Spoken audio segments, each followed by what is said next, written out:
I'm Jeff Hosmer. I'm pastor of North Lake Presbyterian Church, at least for another month and a half until retirement, and blessed to be a part of the board of trustees for the Outreach Foundation. And I want you to meet my wife, Bobby. Hi, I'm Bobby and Jeff's wife, obviously, and just thrilled to be here and have this experience.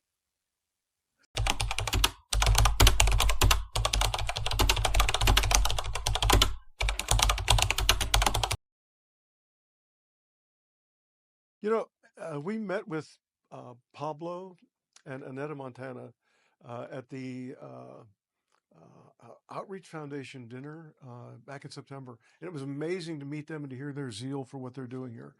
So the opportunity to come and see the school that they've begun for theology and counseling was really amazing.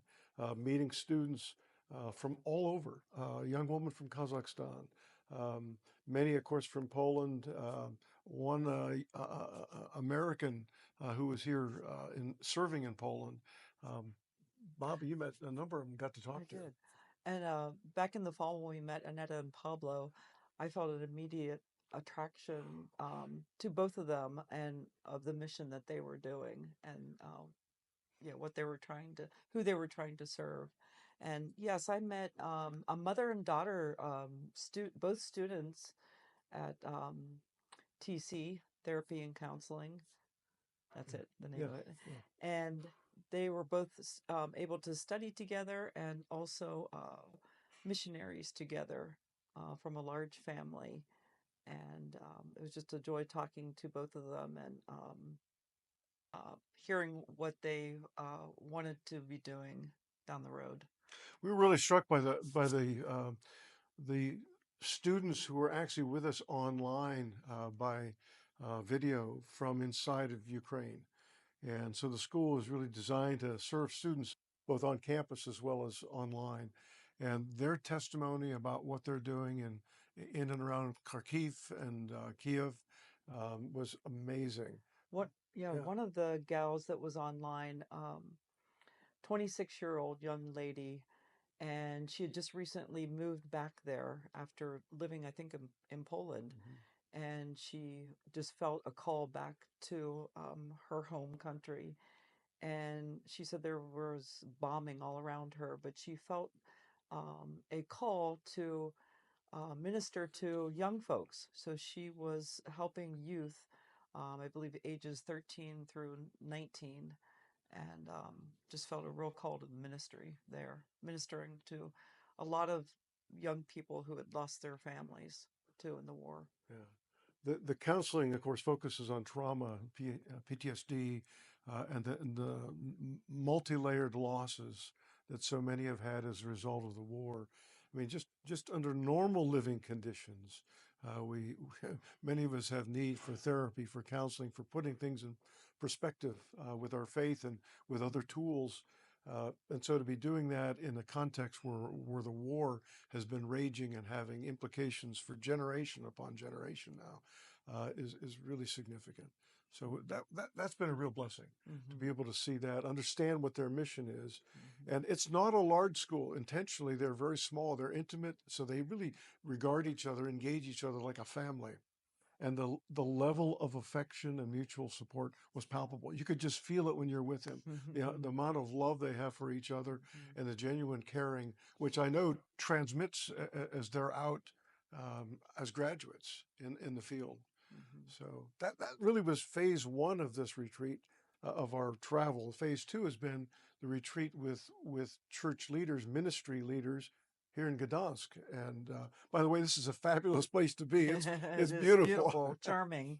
And the Yeah. conditions here are unlike most of the mission trips that I've been on through the years.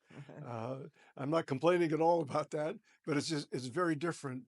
And being here as hosts for church leaders coming in who've been under duress, uh, crazy busy with all of the demands of ministry, especially given the number of refugees and the persons that are here out of Ukraine. And so the conditions can be oppressive. We've heard from a number of folks coming from all over. You might tell them a little bit about our small group. Yeah, well, we have a small group of, there's 8 of us, and just a variety of folks. One of the couples is they're 29 years old, and they are currently parenting her brother, who's a 16-year-old, Out of and Ukraine. out of Ukraine. Yeah. Yes, yes, she's from Ukraine, and they are ministering also to young people in this area. Yeah. So fascinating. In our group, we have the couple Bobby just mentioned. He's British Canadian, and she's Ukrainian. We have another couple that are both from Poland, and then another couple. One is Swedish, and the other is Lithuanian. And so the diversity, even within our small group, is extraordinary and reflective of the kind of cross-cultural mission that's going on. Um, it's a good thing they all speak English. So our ministry and time with them, is very fluid and very unifying. But they come with a lot of different backgrounds and an extraordinary level of experiences. The ways they're serving is so impressive and Inspiring. inspiring. I Yes, just feel like on all levels. mm, Yeah. I I'm glad to be here and a part of the leadership team. But clearly, we are learning with them and from them. Yes. And there are several who could be leading this retreat Hmm. in terms of what they're doing or trying to do with Hmm. Sabbath, with routines and rhythms of rest and renewal, and how are they really managing their marriage? Some very young in marriage, others farther along in marriage, and so that's really a point of it. We're in our 45th year of marriage, and we're still learning. So, and to be with other couples reflecting on the impact of ministry on their marriage is just such a blessing. It's a great blessing.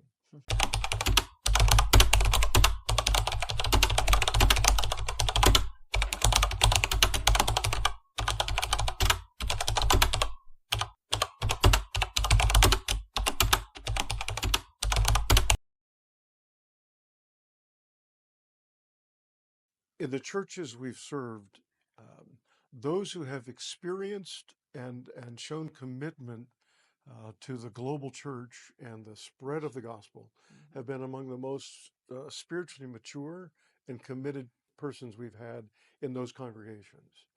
And so, to the extent that we've been able to share the vision for the global church, as through the Outreach Foundation, to the extent that we've had partnerships elsewhere in the world, um, and that's been understood by the church, it has really magnified our own sense of what are we about. The church doesn't exist for those who are right there inside the building, but clearly for those who are beyond our immediate fellowship.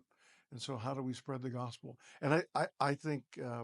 Whether it's being on a mission trip, whether it's being in a prayerful mode for people that we know around the world, Hmm. um, it just it has a compounding effect of the commitment that we have to Christ and then to the work of Christ that goes on in places that most of us will never see, but Hmm. we may get some glimpses of it, and we try to promote that within the church. It's been amazing. You've been on several mission trips I also. have, Yeah. yeah.